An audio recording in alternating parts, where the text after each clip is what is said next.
Shalom Bapak Ibu Saudara yang terkasih. Puji Tuhan, hari ini kita bisa beribadah bersama-sama sekalipun lewat online. Bapak Ibu Saudara, ada baiknya juga lewat online supaya saya bisa menjumpai setiap Bapak Ibu Saudara yang berada jauh dari saya. Sebab YouTube channel ini bukan hanya disaksikan di kota Jakarta, bukan hanya di Indonesia, tapi saya percaya di seluruh dunia. Itulah gunanya kemajuan teknologi ya Bapak Ibu Saudara. Sekarang semua manusia di belahan bumi manapun bisa saling terkoneksi satu dengan yang lain.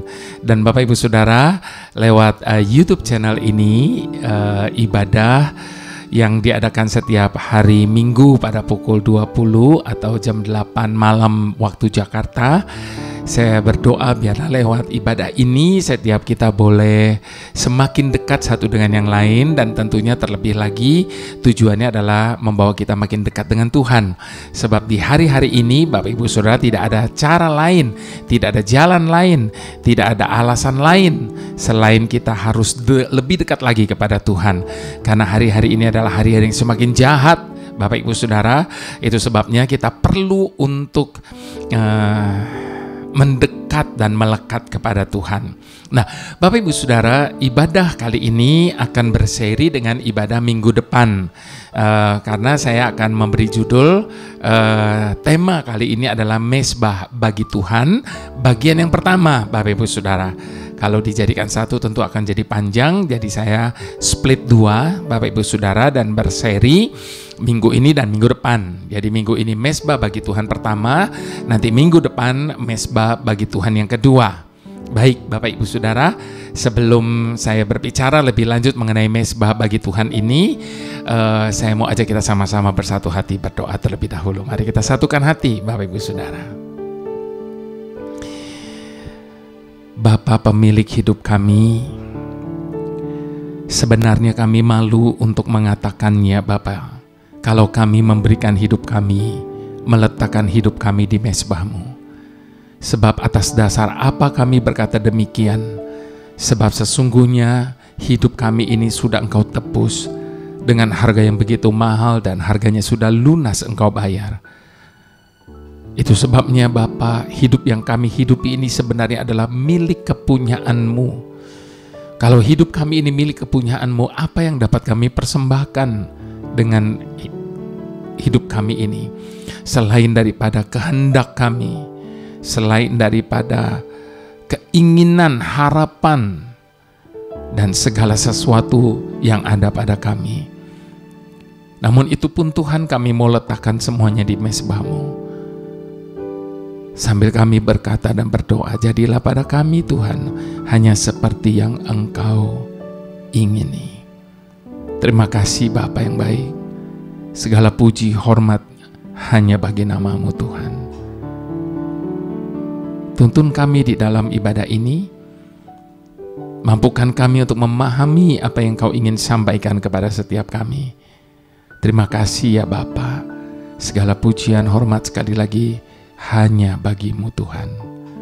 Haleluya. Amin. Nah, Bapak Ibu Saudara, pada kesempatan ini saya ingin mengajak setiap kita untuk belajar dari beberapa hamba Tuhan yang mempersembahkan mezbah bagi Tuhan. Saya tidak mengajak kita untuk membaca firman Tuhan di awal, sebab firman Tuhan yang akan terbagi-bagi nanti di setiap bagian Bapak Ibu Saudara. Jadi pada kesempatan ini mari kita sama-sama mau belajar dari hamba-hamba Tuhan, bagaimana mereka mempersembahkan mezbah bagi Tuhan dan melihat apa yang terjadi setelahnya. Sebab pada waktu kita mempersembahkan sesuatu di mezbah Tuhan, maka pasti akan ada sesuatu yang terjadi. Nah, yang pertama Bapak Ibu Saudara, kita mau belajar dari apa yang dilakukan oleh Kain dan Habel. Yang pertama kita belajar dari Kain dan Habel, Bapak Ibu Saudara, di dalam kitab Kejadian 4 ayat yang ke-3 sampai ayat yang ke-6. Bapak Ibu Saudara, dikatakan setelah beberapa waktu lamanya Maka Kain mempersembahkan sebagian dari hasil tanah itu kepada Tuhan sebagai korban persembahan. Habel juga mempersembahkan korban persembahan dari anak sulung kambing dombanya, yakni lemak-lemaknya. Maka Tuhan mengindahkan Habel dan korban persembahannya itu. Tetapi Kain dan korban persembahannya tidak diindahkan Tuhan. Itu sebabnya hati Kain menjadi sangat panas dan mukanya menjadi begitu muram. Lalu datang firman Tuhan kepada Kain, "Mengapa hatimu panas dan mukamu muram?" Tuhan tahu, Bapak Ibu Saudara, apa yang ada dalam hati pikiran kita. Tuhan tahu.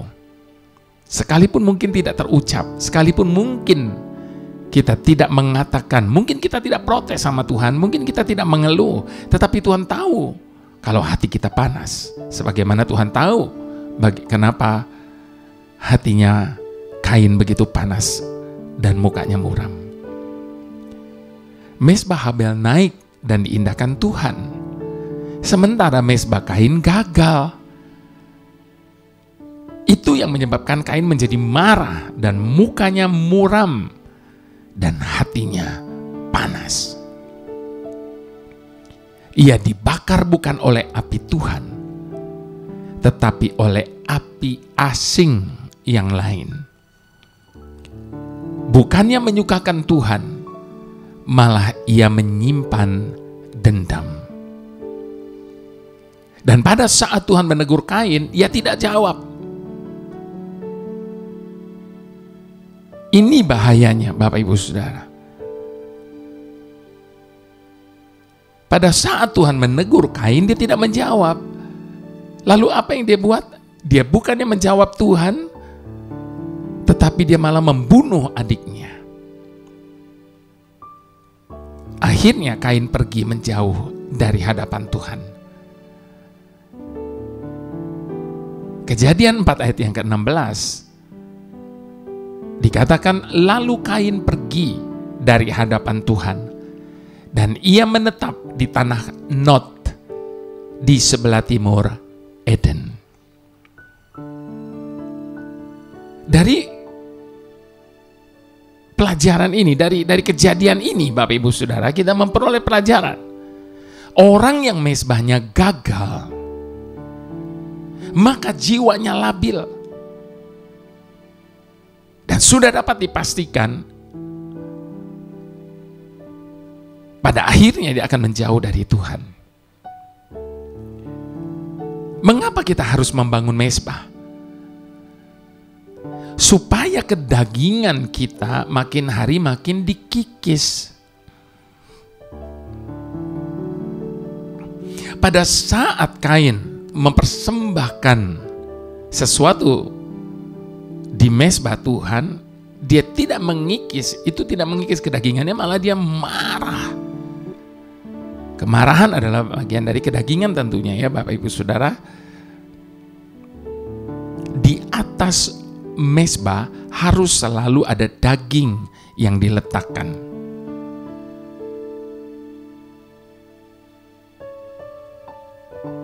Yaitu tabiat kita, watak lama kita, karakter kita yang jahat, hawa nafsu kita, semua diletakkan di mezbah sebagai persembahan kepada Tuhan. Maka jiwa dan roh kita semakin hari akan semakin diperbaharui menjadi serupa dengan Kristus. Di dalam Kolose 3 ayat yang ke-5 Bapak Ibu Saudara dikatakan, karena itu matikanlah dalam dirimu segala sesuatu yang duniawi, yaitu percabulan, kenajisan, hawa nafsu, nafsu jahat, dan juga keserakahan yang sama dengan penyembahan berhala. Dan di bagian yang lain di dalam Kolose 3, yaitu ada ayat yang ke-10, Bapak Ibu Saudara, dikatakan dan telah mengenakan manusia baru yang terus-menerus diperbaharui untuk memperoleh pengetahuan yang benar menurut gambar Khaliknya. Nah, kalau tadi kita belajar dari Kain dan Habel, yang kedua ini kita belajar dari Nuh. Bagaimana dia mempersembahkan atau mendirikan mezbah bagi Tuhan.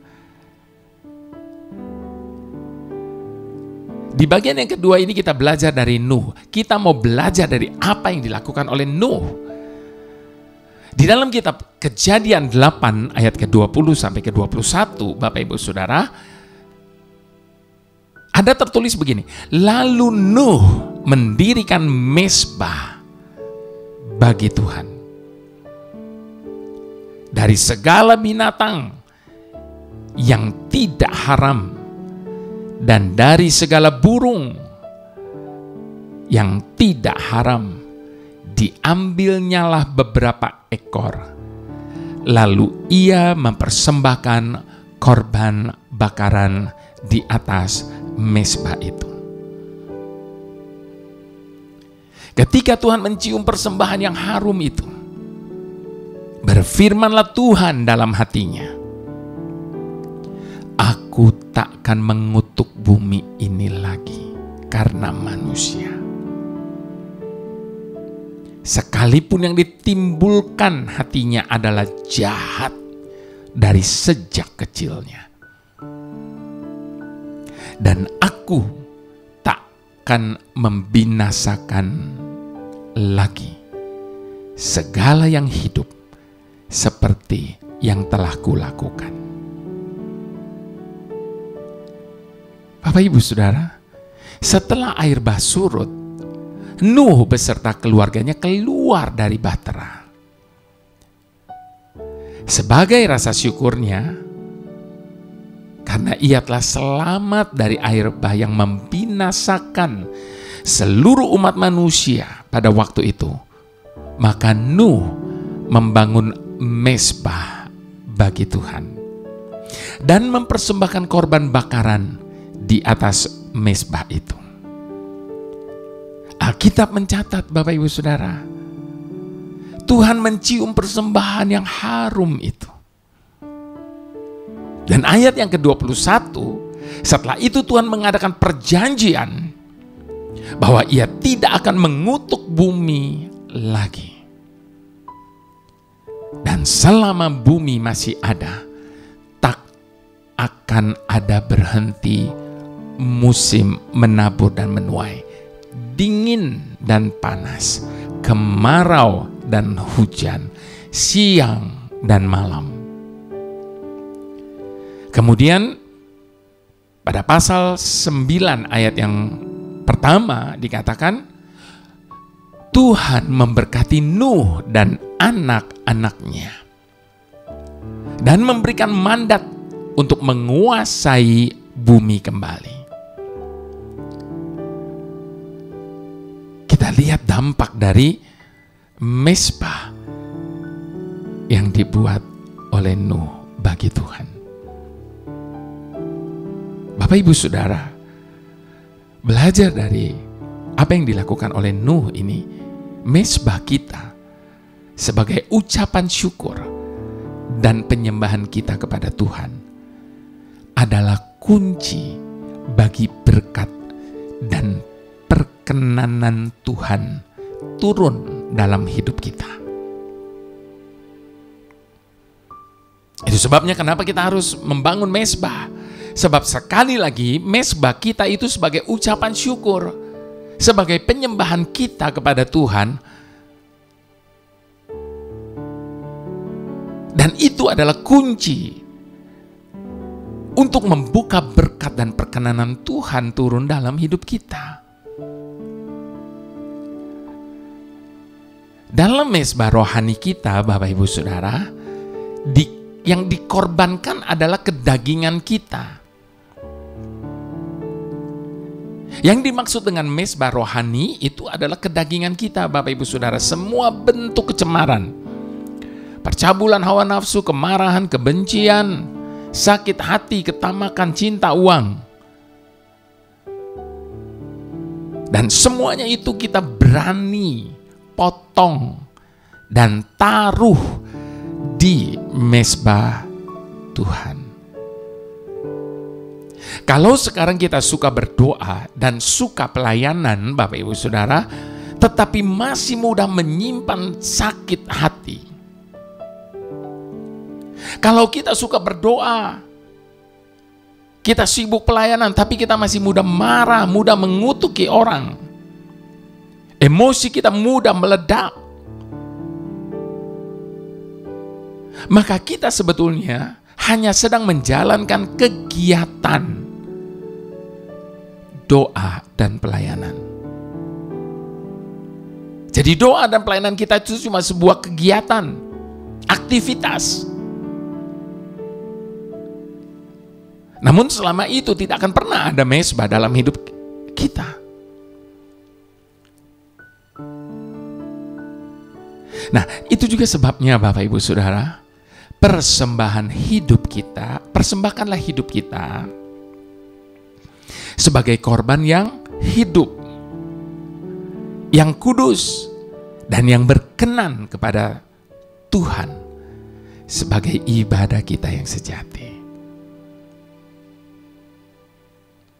Maka perjanjian, berkat, dan perkenanan Tuhan akan turun dalam hidup kita. Jadi gak usah sibuk minta berkat, gak usah nuntut-nuntut janji Tuhan, gak usah minta-minta perkenanan Tuhan kalau kita belum mempersembahkan persembahan yang hidup, yang kudus dan berkenan kepada Tuhan sebagai ibadah kita yang sejati.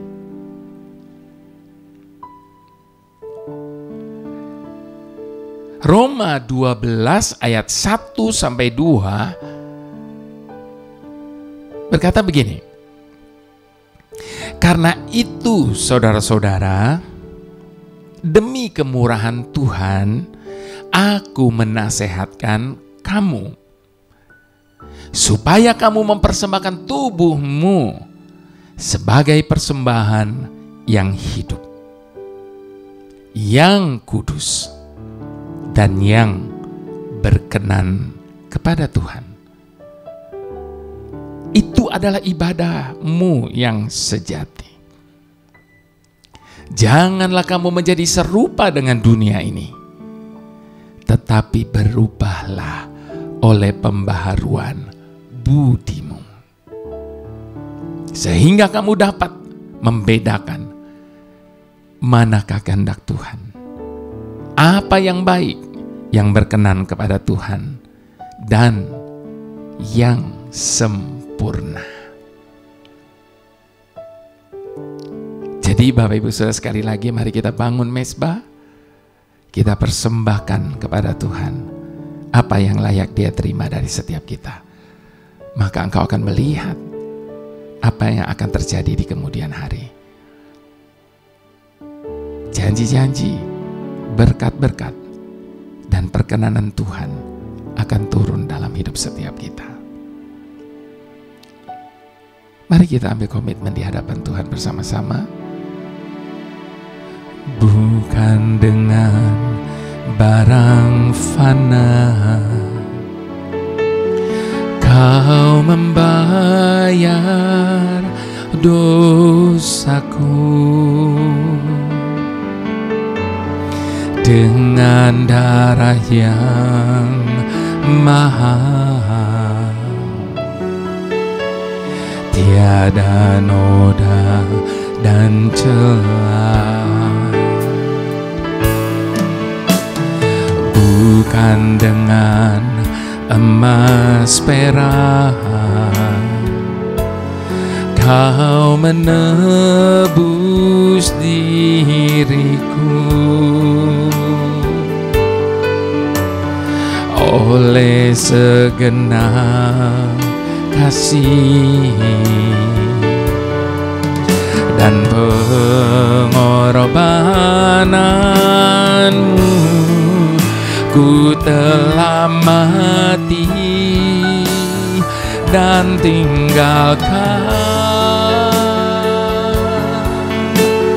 cara hidupku yang lama. Semuanya sia-sia dan tak berarti lagi. Hidup ini ku percayakan pada mezbah-Mu ya Tuhan. Jadilah padaku seperti yang Kau ingini. Ku telah mati dan tinggalkan cara hidupku yang lama. Semuanya sia-sia dan tak berarti lagi. Hidup ini ku letakkan pada mezbah-Mu ya Tuhan. Jadilah padaku seperti yang Kau ingini. Biarlah Bapak Ibu Saudara, lewat ibadah hari ini, lewat setiap apa yang sudah disampaikan, kita belajar banyak dari Kain, Habel, dan juga Nuh. Bagaimana mereka mendirikan mezbah dan mempersembahkan persembahan yang menyenangkan hati Tuhan, dan yang mana yang ditolak oleh Tuhan. Dan biarlah itu menjadi pelajaran berharga bagi kita hari ini. Hidup yang sudah Dia tebus dengan harga yang begitu mahal itu, biarlah kita boleh letakkan di mezbah kita sebagai persembahan kita kepada Tuhan.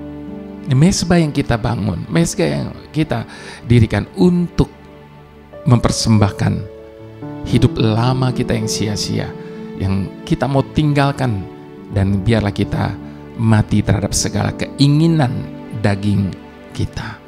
Dan biarlah hidup yang sudah Dia tebus ini menjadi persembahan yang sejati di hadapan Tuhan, yang hidup. Dan sekali lagi biarlah ini menjadi doa kita. Jadilah seperti yang Kau ingini.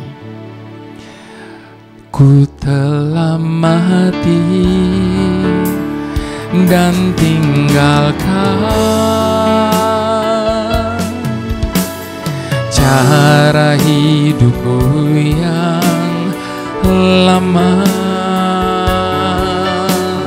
Semuanya sia-sia dan tak berarti lagi. Hidup ini ku letakkan pada mezbah-Mu ya Tuhan. Jadilah padaku seperti yang Kau ingini. Ku telah mati dan tinggalkan, ku telah mati dan tinggalkan cara hidupku yang lama. Semuanya sia-sia dan tak berarti lagi. Hidup ini ku letakkan pada mezbamu ya Tuhan. Jadilah padaku seperti yang kau ingini. Jadilah padaku seperti yang kau ingini. Jadilah padaku seperti yang kau ingini.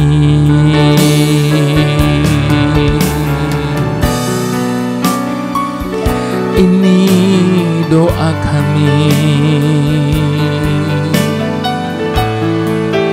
ini hidup kami, kami letakkan di mezbamu Tuhan, bagai persembahan yang hidup bagimu. Jadilah pada kami ya Aba seperti kehendak-Mu. Hina dada bayara basyande hina hurala bayara basyando hina. Oh,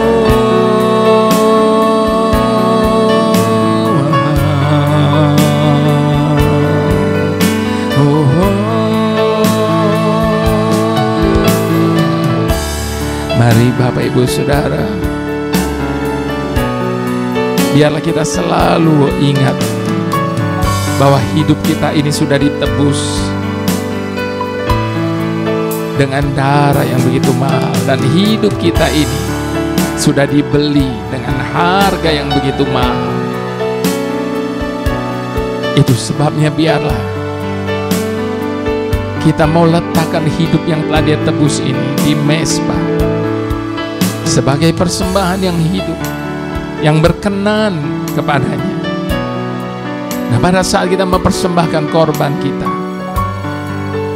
pada saat kita mempersembahkan kedagingan kita dan sebagainya, maka ada dupa yang harum di dalam hadirat Tuhan, dan hati Tuhan disenangkan. Dan kita akan melihat bagaimana mujizat, janji-janji, perkenanan dan berkat-berkat Tuhan dicurahkan dalam hidup setiap kita. Haleluya.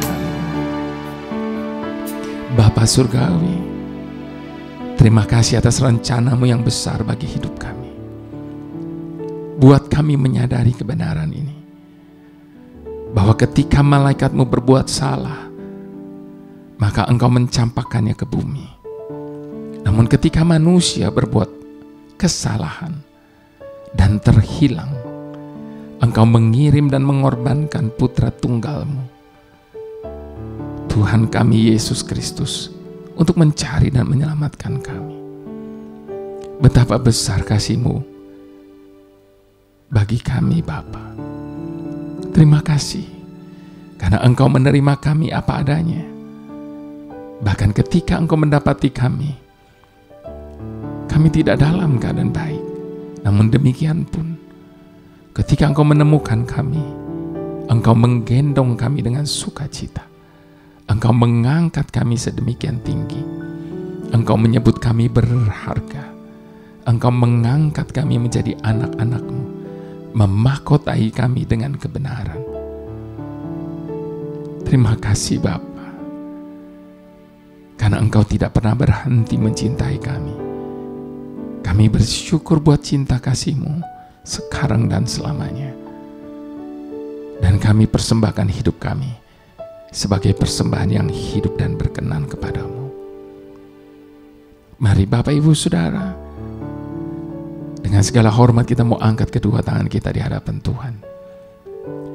Sebab janji-janji Tuhan, berkat-berkatnya, perkenanannya akan turun bagi setiap kita dari Bapa Surgawi di dalam Putra yang tunggal, Tuhan Yesus Kristus, dan di dalam persekutuan dengan Roh Kudus.